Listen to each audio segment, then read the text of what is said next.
En esta ocasión, en este recorrido que estamos haciendo en compañía de los padres de la Iglesia, ¿no?, a través de la presentación que nos ofrece el gran Joseph Ratzinger, toca hoy el turno a San Justino Mártir.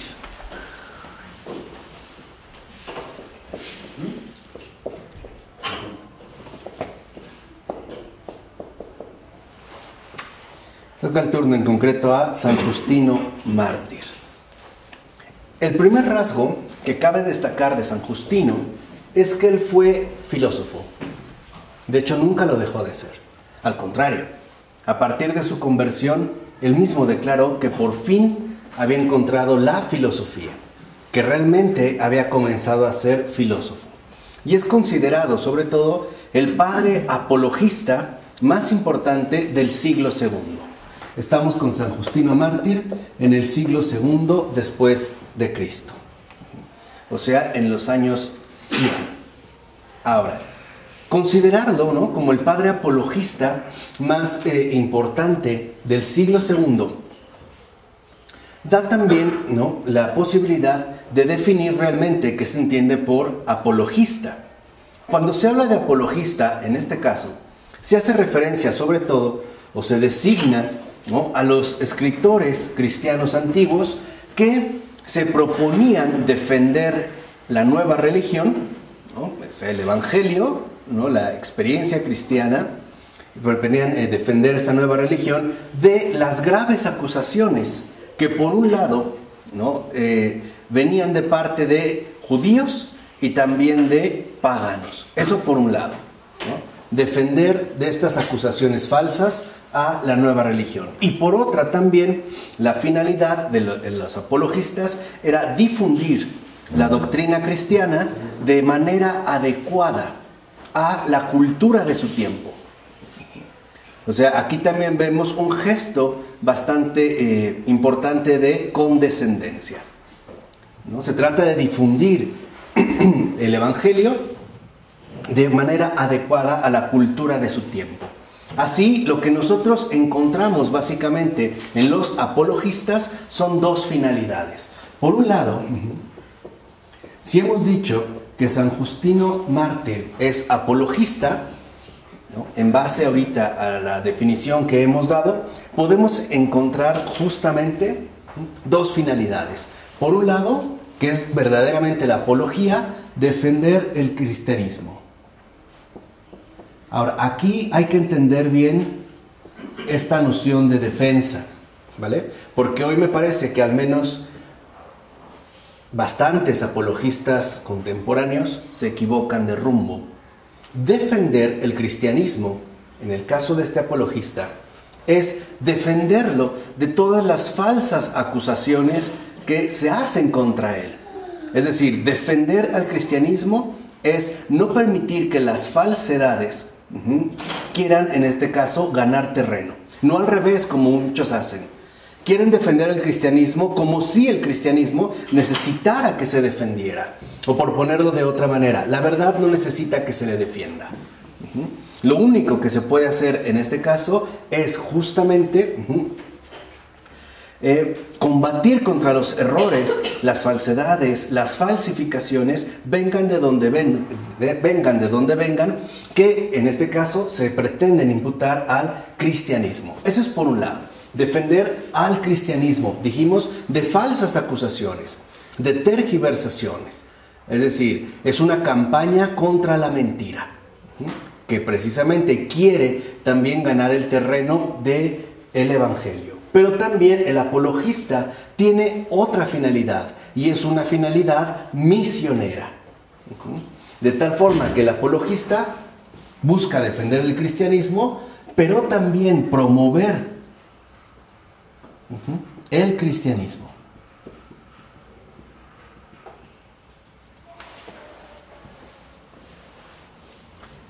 Esta promoción, esta dimensión misionera, consiste en ser capaz de exponer el contenido de la fe con un lenguaje y con categorías de pensamiento que sean accesibles para los contemporáneos.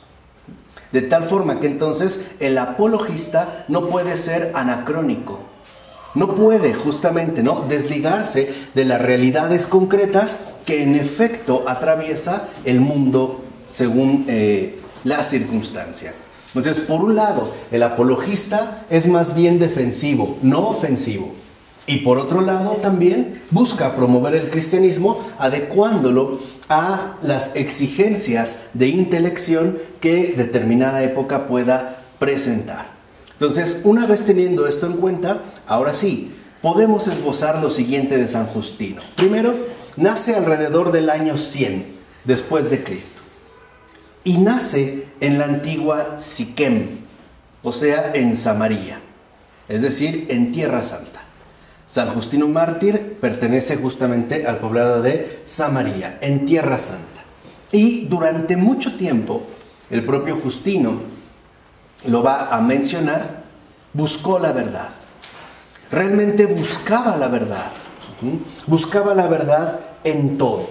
De tal manera que esta búsqueda de la verdad lo lleva en principio a peregrinar por las diferentes escuelas de la tradición filosófica griega, ¿no?, que justamente en este caso podemos identificar con la filosofía, al menos de este tiempo. Entonces él realmente se propone, y ese es un gran mensaje, ¿no?, para nosotros los contemporáneos, él se propone buscar la verdad. De tal manera que arraigue en el corazón este afán, un afán de buscar la verdad, de no quedarse detenido o confuso ante, ¿no?, los jaloneos que puede presentar un determinado momento histórico. Por ejemplo, hoy en día esta búsqueda de la verdad muchas veces se ve frenada o reprimida por el auge que ha adquirido el relativismo. De tal manera que hay muchas personas que están convencidas que la verdad, una, no existe, y por ende ya ni siquiera se tiene que buscar. Aquí es donde nosotros tenemos que entrever el peligro verdaderamente crucial del relativismo. El relativismo que anula esta búsqueda de la verdad, que nos lleva a conformarnos, ¿no?, con una multiplicidad irrelevante ante la cual definitivamente nuestro camino se va a ver interrumpido. Ahora, por último, como él mismo cuenta en sus diálogos, o el diálogo con Trifón, por último, después de este recorrido, él menciona que se encontró con un misterioso personaje. Él así lo relata. De hecho, este misterioso personaje era un anciano. Él se encuentra con un anciano que de hecho coincide en la playa, ¿no?, en la playa del mar. Entonces, lo primero que ocurre, de acuerdo con San Justino, es que este anciano lo confundió. ¿Qué quiere decir? ¿Qué quiere decir en este caso que lo confundió? Que le mostró la insuficiencia del intelecto por él desarrollado. Es decir, le muestra la incapacidad de las escuelas filosóficas griegas para ofrecerle lo que él está buscando. En este caso, la verdad. Y para ello, este anciano, este misterioso personaje con el cual él tiene un encuentro en la playa, le demuestra entonces la incapacidad del hombre para satisfacer con sus solas fuerzas la aspiración de lo divino. Y esto ya es para San Justino como una luz que atravesará, ¿no?, hasta lo más íntimo de su ser. De tal forma que San Justino ahora se da cuenta de lo siguiente: buscar la verdad también nos debe de conducir a buscar la ayuda para alcanzarla. Entonces, si lo vemos, aquí el horizonte se despliega. No basta con buscar la verdad, hay que solicitar la ayuda para poder encontrarla, puesto que esta aspiración no la vamos a poder alcanzar jamás si nos quedamos única y exclusivamente con los medios humanos, ¿no? Esto es lo primero, digamos, que le revela este misterioso personaje. Después, una vez que le ha mostrado esta insuficiencia, digamos que este anciano le da un consejo. ¿Qué le dice? Le dice a Justino que tiene que acudir a los antiguos profetas.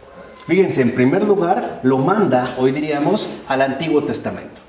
Le dice que más bien acuda a los antiguos profetas para que pueda encontrar el camino de Dios. y por lo tanto la verdadera filosofía. ¿Vale? Entonces aquí Justino Mártir se da cuenta de que esta búsqueda de la verdad, esta búsqueda profunda de la verdad que él mantiene viva en su corazón, coincide justamente con la verdadera filosofía. Y al finalizar, cuando este anciano se despide, ya no solo le da un consejo, le ofrece una exhortación. Lo exhorta a la oración, de tal manera que se le puedan abrir las puertas de la luz. Entonces, lo que vemos aquí es que este anciano, este misterioso personaje, le revela tres cosas. Primera, buscar la verdad necesita de la ayuda divina. Número 2, además, esta ayuda divina nos ha sido dada de una manera concreta en un cierto orden. Por ejemplo, en el Antiguo Testamento, el que acuda a los profetas. Y tercera, quizá la más importante, para encontrar la verdad, uno tiene que disponerse a ese encuentro. O hoy podríamos decirlo, que a muchos quizá les resulte chocante, pero es así. Para ser verdaderamente filosofía, para pertenecer a la verdadera filosofía, se necesita oración. Sin oración no hay filosofía y por lo tanto tampoco hay verdad. Se necesita de oración para disponerse a la verdad. Así la enseñanza profunda es la siguiente: no basta con buscar la verdad, hay que disponerse a encontrarse con ella. ¿Vale? Porque puede ser que alguien se proponga buscarla y una vez que la encuentre la rechace. Y de tal manera que hay que prepararse. Entonces lo que vemos es que este episodio constituye precisamente el episodio crucial de la vida de San Justino. ¿Cuál es este episodio? Después de un largo, arduo y serio camino filosófico de búsqueda de la verdad, llega a la fe cristiana. Este es el episodio fundamental de San Justino. Una vez que ha llegado a la fe cristiana, va a fundar una escuela en Roma. Y ahí, en esta escuela, él se proponía iniciar gratuitamente a los alumnos en la nueva religión, que de hecho la consideraba, y de él lo aprendí, la verdadera filosofía. Porque en ella, en la nueva religión, había encontrado la verdad. Y por lo tanto, el arte de vivir de manera recta. Ahora entienden por qué hace rato vimos la dimensión de la moral en nuestra filosofía católica. Lo que hablamos de la rectitud, el vivir de manera recta. Entonces, aquí para San Justino, algo ha quedado claro, dijimos, ¿no? No basta con buscar la verdad. Hay que disponerse, para este encuentro. O sea, no se puede hacer filosofía sin oración. No se puede literalmente, encontrar la verdad sin disposición. De tal manera que entonces la verdad deja de ser un concepto o una idea meramente abstracta para convertirse en una realidad concreta que incluso va a configurar por completo nuestra propia manera de vivir. ¿Vale? Ahora, por este motivo, o sea, por afirmar la verdad, y decir que la verdad se encuentra en el cristianismo, por este motivo fue denunciado y decapitado en el año 165. O sea, ser filósofo le costó la vida y fue decapitado durante el reinado de Marco Aurelio, un emperador romano que se jactaba, o hasta la fecha lo consideran, un emperador filósofo, discípulo de la filosofía estoica, a quien de hecho San Justino dirige y dedica sus apologías, que son los otros textos que él escribe. Están dirigidas en este caso a el emperador Marco Aurelio.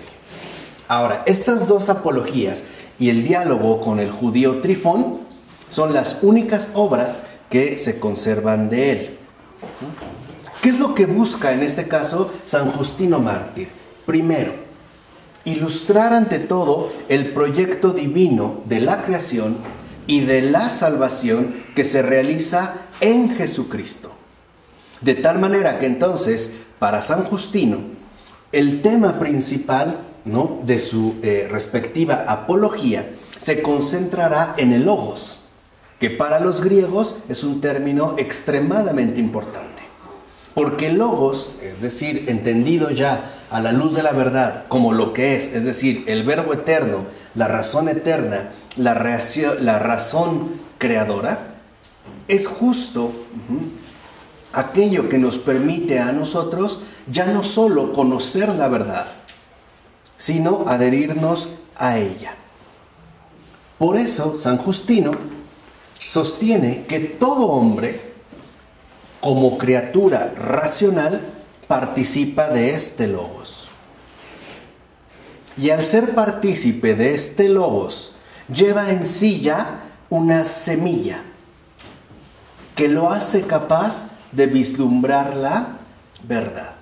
Entonces aquí ya hay también como otra profundización fundamental.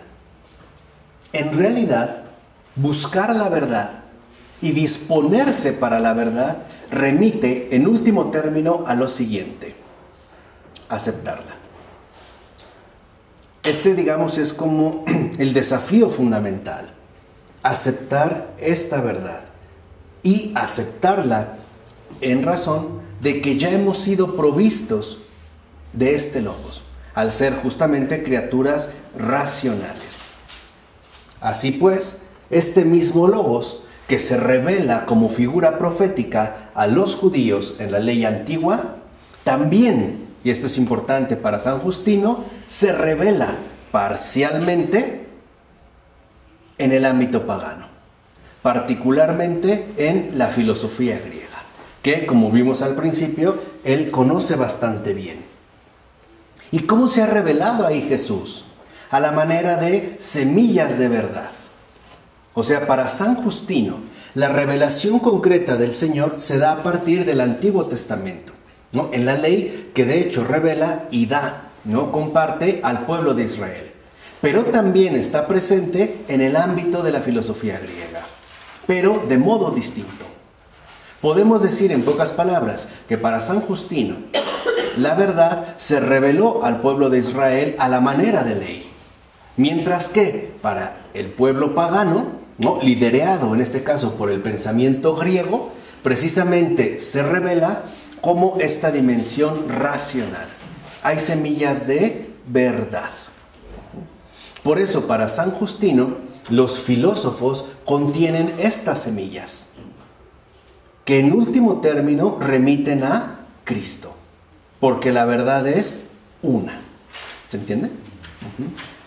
Por eso entonces San Justino concluye que, puesto que el cristianismo es la manifestación histórica y personal de Logos en su totalidad, dice San Justino en su segunda apología, que por lo tanto todo lo bello, fíjense, y esto también es como una intuición que mantiene Hans Urs von Balthasar, sobre todo en su trilogía, ¿no? Por eso en la parte, digamos, de la estética, por eso es que cita tantos autores de tantos niveles, tantos literatos, ¿no?, con una erudición realmente apabullante.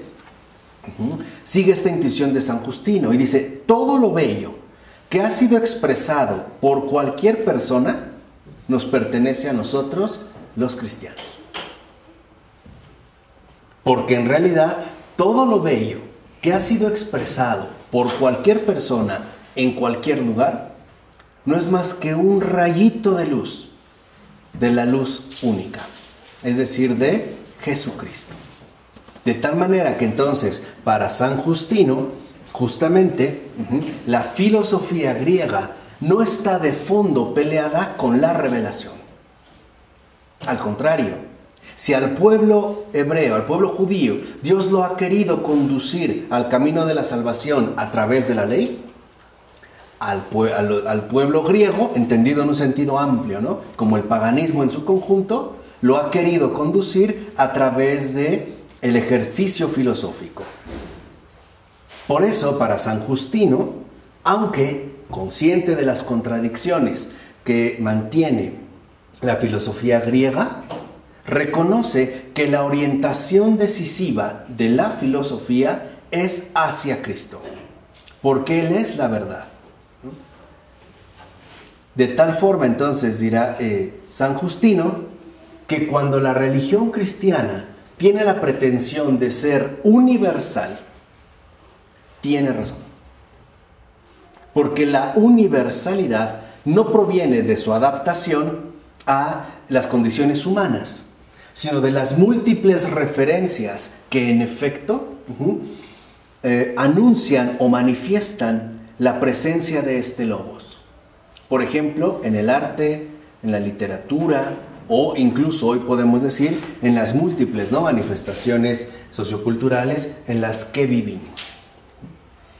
Por eso, a su vez, San Justino tiende un puente entre cristianismo y paganismo. Y lo tiende a través de estos destellos, estas semillas de la verdad que Dios ha querido esparcir en la creación, particularmente en el pueblo griego. Así entonces, lo que concluye San Justino es lo siguiente: en realidad, la filosofía griega tiende a Cristo. De fondo, la filosofía griega tiende a Cristo y por lo tanto al Evangelio. De tal manera que como filósofo, San Justino muestra algo fundamental. El que verdaderamente busca la verdad, tarde o temprano encontrará a Cristo. Lo haga desde donde lo haga. No importa. Acuérdense del propio Fabrice Ayas. Él mismo lo dice, Él era un ateo, aparte un burlón, Un judío arrogante, quizá puede decirse, De repente medio agnóstico, pero tiene también este afán, busca esta verdad. Y al final se encuentra justo con Cristo y lo acepta. Esta es la contraparte exacta de un Nietzsche. Nietzsche también busca la verdad. La encuentra, pero la rechaza. Esta es la contraparte. Por ello no es casual que, en realidad, si uno lee con atención la obra de Ayas, encontramos una afinidad nietzscheana de principio. Y él mismo a veces lo menciona, esta verdadera búsqueda de la verdad. Pero, a diferencia de Nietzsche, Ayas no le da la espalda. Se abraza a Jesús, porque ahí reconoce la satisfacción plena de lo que busca. Entonces, lo que muestra San Justino, Martín, es más o menos lo siguiente. En el centro de todo está el Logos, o sea, el Verbo encarnado. Está Jesús. ¿No lo quieren ver así de manera más concreta? Y las semillas de verdad están esparcidas en toda realización humana. Ciencia, filosofía, etc.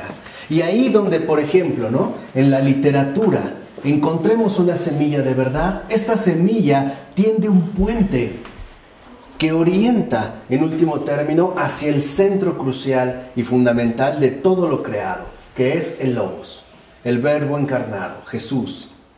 De tal manera que el Logos ya no es una idea, es pues una persona. Y lo mismo ocurre con el arte, lo mismo ocurrirá con la filosofía, con la psicología, con la psiquiatría, con la medicina, en todo, con la educación, la pedagogía, en todo.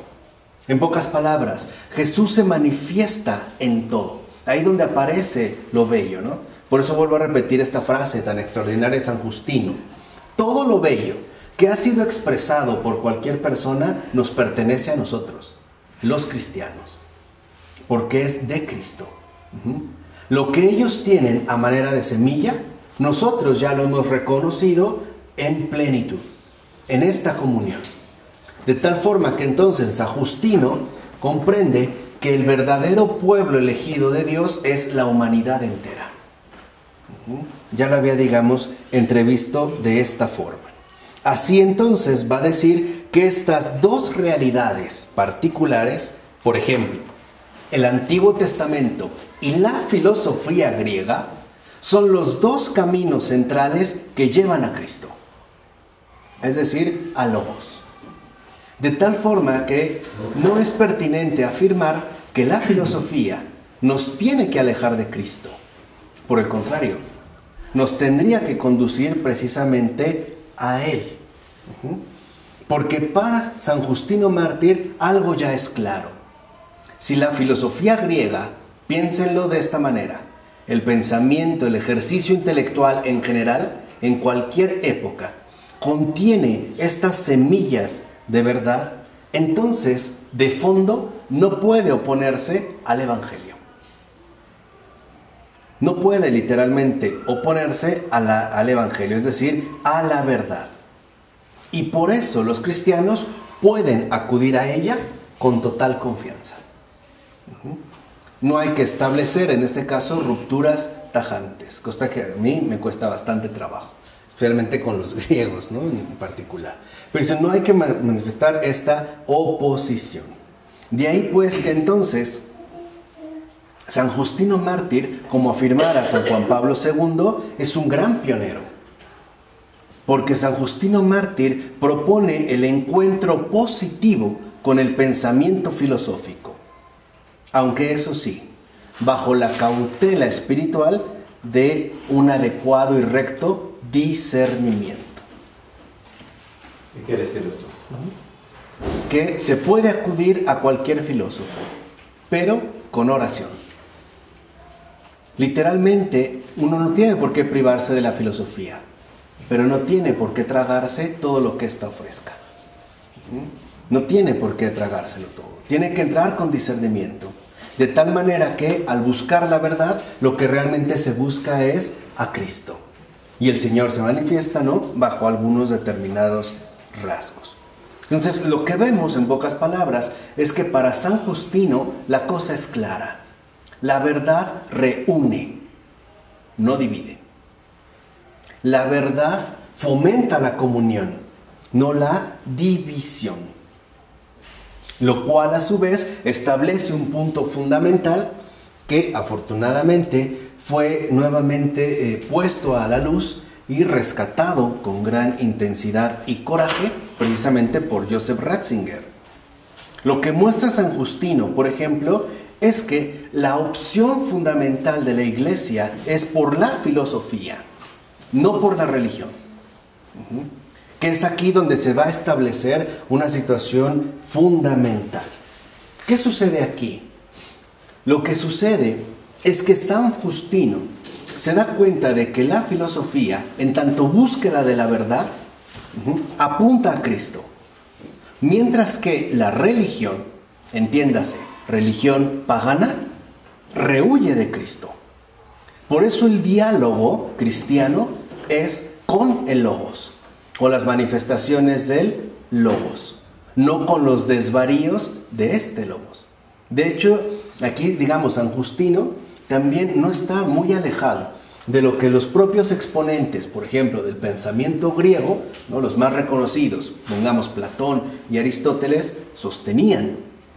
Ellos eran, por así decirlo, politeístas culturales. Forman parte de un ambiente politeísta. Pero intelectualmente, o sea, al ejercitar realmente el intelecto, ellos son monoteístas. Al grado de que, por ejemplo, Aristóteles va a hablar del primer motor, o el motor inmóvil, que es la causa primera de todo lo demás. O Platón, ya el Platón maduro, hablará de este bien, ¿no?, más allá de la idea, que se encuentra justo como el fundamento que ilumina todo lo demás. Pero en pocas palabras, para ellos dos, Dios es uno, y no le llaman Zeus, que dentro de su contexto sería el nombre que adquiriría. De hecho, prefieren llamarle el Dios, no dicen Zeus, aunque dentro de su religión, Zeus es el padre de todos los dioses. Pero, dicho sea de paso, no es el primero. Es el padre de los dioses, pero no es el primero. Entonces, aquí lo fundamental es un poco lo que quiero que entiendan, es que en este ejercicio intelectual, el Logos no se contrapone a logos. La filosofía no tiene por qué desviarnos de la verdad. Por el contrario, tiene que ayudarnos, ¿no?, a acercarnos más y más. Cosa que no ocurre con la religión pagana. Por eso el diálogo que mantiene literalmente, ¿no?, la Iglesia con, en este caso concreto de San Justino Mártir, con la antigüedad, va contra los argumentos de la filosofía, pero no con la religión de los paganos. De hecho, es curioso, pero aunque el inicial desarrollo cristiano retoma, purifica, ¿no?, a veces incluso con un poco de exceso de apego a los postulados filosóficos del pensamiento griego, no toma absolutamente nada de la religión pagana. Nada. Ahí sí ya hubo como una ruptura total. Al grado de que para San Justino Mártir puede ser que la filosofía griega tenga errores, pero dijimos, no está privada de verdad. En cambio, la religión pagana es así, es pura falsedad. No es más que total idolatría. Al punto, dirá San Justino Mártir, como sus contemporáneos cristianos, que al rechazar la idolatría, es decir, en este caso la religión pagana, no es equivocado afirmar que se trata de pura impiedad, es decir, de pura falsedad. Así, en su primera apología, San Justino va a hacer una crítica implacable y radical de la religión pagana y de sus mitos. ¿Por qué? Y esto también es como interesante, cosa que no realiza, por ejemplo, con la filosofía griega. En primer lugar, porque para San Justino, y eso es lo más importante, la religión pagana no es otra cosa más que una desviación diabólica. Es justo una desviación diabólica que nos pretende alejar y desviar radicalmente de la verdad. Por eso es que para San Justino la filosofía no puede ser, puesta en el mismo sitio que la religión pagana. De tal forma que, mientras la filosofía tiene el mérito de promover el pensar, la religión pagana, la idolatría, justamente lo que produce es la privación del pensar. Por eso, pues, San Justino Mártir considerará que en último término, y ese es el segundo aspecto, la religión pagana no sigue el camino de Logos. La religión pagana es así, no conduce a Logos. Ahí no hay nada de verdad. Ahí no hay ni siquiera una semilla de verdad. A pesar de las debilidades que puede tener el pensamiento griego, hay algo de verdad en la filosofía. En la religión pagana, sobre todo basada en sus múltiples mitos, ahí sí no hay absolutamente ¿Algún nada. ejemplo concreto en las dos? Hesíodo. Por ejemplo, bueno, en el caso de la filosofía. ¿De cuál, griega o pagana? Griega. Pagana, griega coincide, ¿no? En general, entiéndase griega, pagana. Digamos, filosofía pagana, griega. Platón y Aristóteles. Ahí hay algo de verdad. En realidad, Dios es uno. Ahí hay algo. No es toda la verdad, pero sí es algo de verdad. Esto sí. O por ejemplo, el considerar que el ser humano, como ser racional, tiene que ejercitar siempre sus facultades superiores, que para ellos era el ejercicio intelectual, el ejercicio del intelecto. Esa era una verdad, pero no es toda la verdad. Porque ya sabemos, gracias a Jesús, que nuestras verdaderas dimensiones superiores no son las intelectuales, son las espirituales. Pero hay algo de verdad, aunque pueda haber errores, por eso se requiere discernimiento. Por el contrario, la religión, con sus respectivos mitos, no tiene absolutamente nada de verdad. Ejemplo, si uno checa la llamada teogonía del griego Hesíodo, ¿no?, que busca fundamentar no justo los orígenes de los dioses, cómo se crearon, lo primero que vemos es que en la escena fundamental él dice: En el principio, así tal cual, en el principio era el caos, era caos. O sea, de entrada vean, o sea, dentro de esta perspectiva religiosa, lo que hay en principio no es que logos. ¿Qué dijo San Juan? En el principio era la palabra. Era la palabra, era el logos. De hecho, la palabra que utiliza en el Evangelio original griego, en griego original es logos. Hesíodo decía no, en el principio era caos, ¿no? Y de este caos va a ir emergiendo todo. Y efectivamente todo va emergiendo caóticamente. Lleva pues el sello del caos. Por ejemplo, habla de los dioses primigenios, Gea y Urano, que no es otra cosa más que la tierra y el cielo. Detengámonos brevemente un poco para que vean lo que quería manifestar San Justino. Si seguimos con este mito, ¿no?, que relata la creación misma de los dioses, aparecen Gea y Urano. Gea es la tierra. Urano es el cielo que cae sobre ella. Entonces, siguiendo la línea de este mito, los dioses empiezan a salir porque básicamente lo que hace Urano día con día es violar a Gea. Todas las noches cae sobre ella y abusa sexualmente de ella. Al grado de que podemos decir que siempre se la pasa embarazada. Y empieza a tener sus primeros hijos. Hasta que de repente se harta y convoca, ¿no?, a sus primeros hijos, a estos primeros dioses, para hacerles una propuesta. Lo que les dice básicamente es lo siguiente: estoy harto de este violador, que además es su padre. Vean, nacen por violación, ¿no? Así que yo lo que les propongo es que hagamos lo siguiente: preparemos una trampa.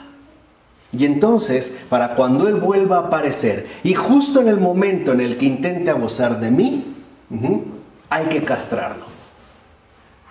Y sus primeros hijos, estos dioses, se alarman y no quieren. El único que acepta es el que Hesíodo llama el de mente retorcida, que termina siendo Cronos, que nosotros traducimos por tiempo. Él dice, pues yo sí. Dice, ok, perfecto. Entonces te voy a fabricar una herramienta, una especie, imagínense una navaja enorme, para que cuando veas que llegue y justo en el momento en el que se ha bajado los pantalones y está a punto de abusar de mí, lo castras.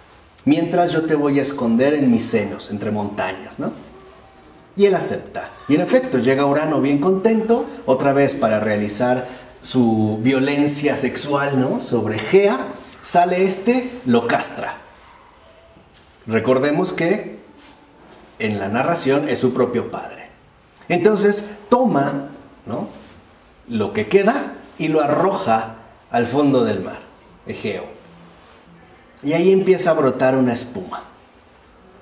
Supongo que también llevaría algo más, de la cual nace nada más y nada menos que Afrodita, la diosa de la belleza. Y así cosas por el estilo. Entonces lo que vemos en la mitología es que ahí sí absolutamente no hay nada de verdad.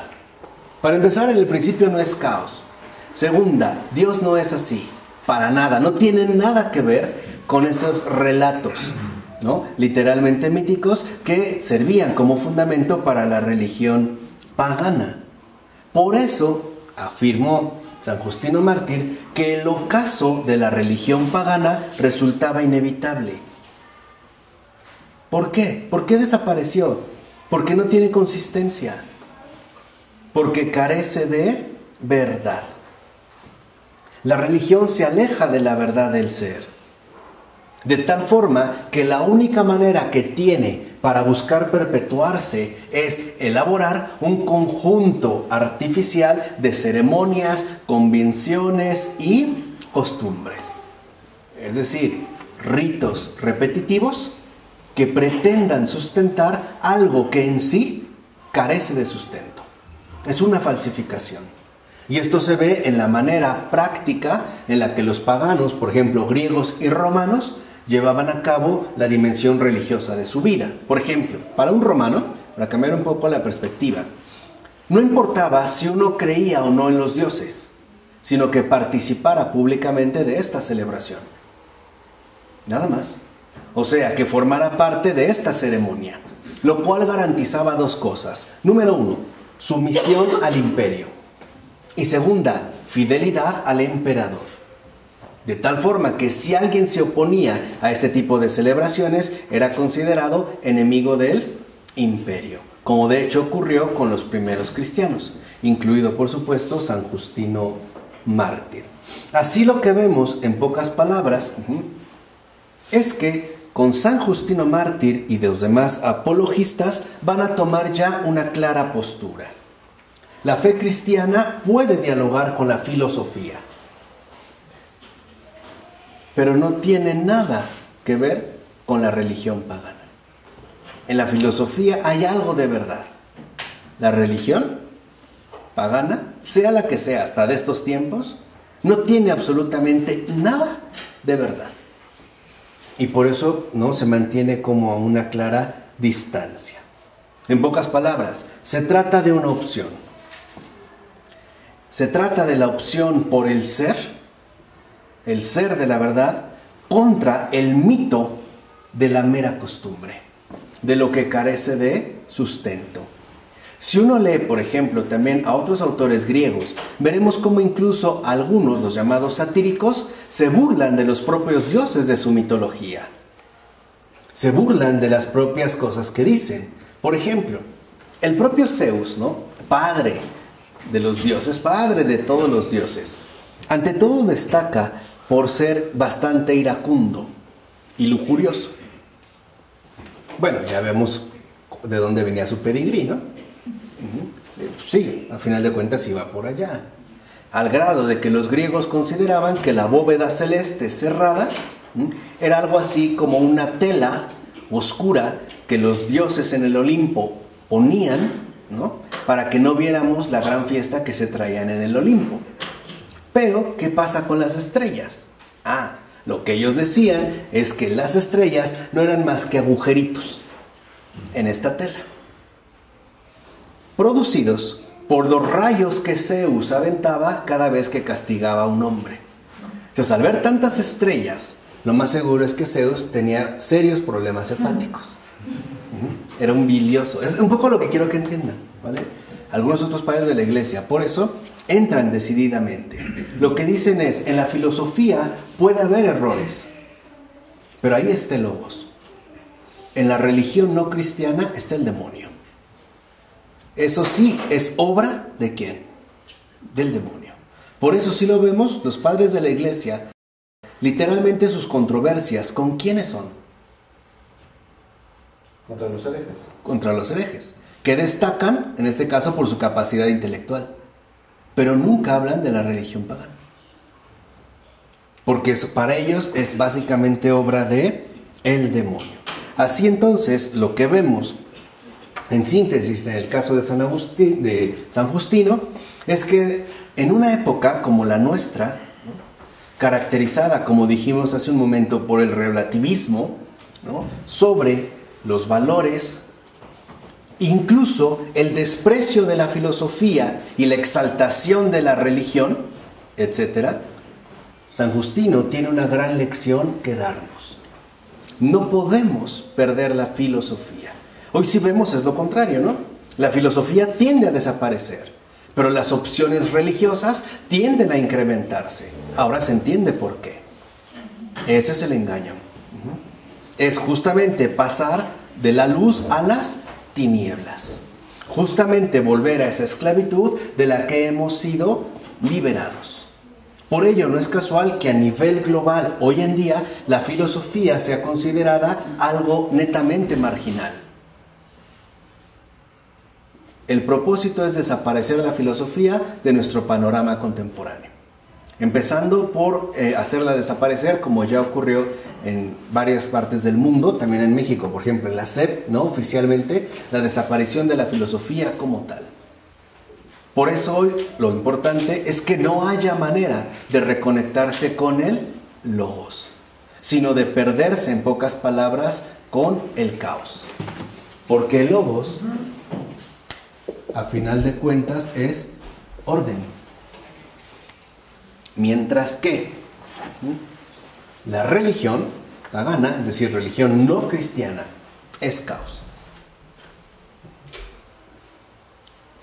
Por eso es tan importante que hoy haya nuevas religiones, pero no filosofía.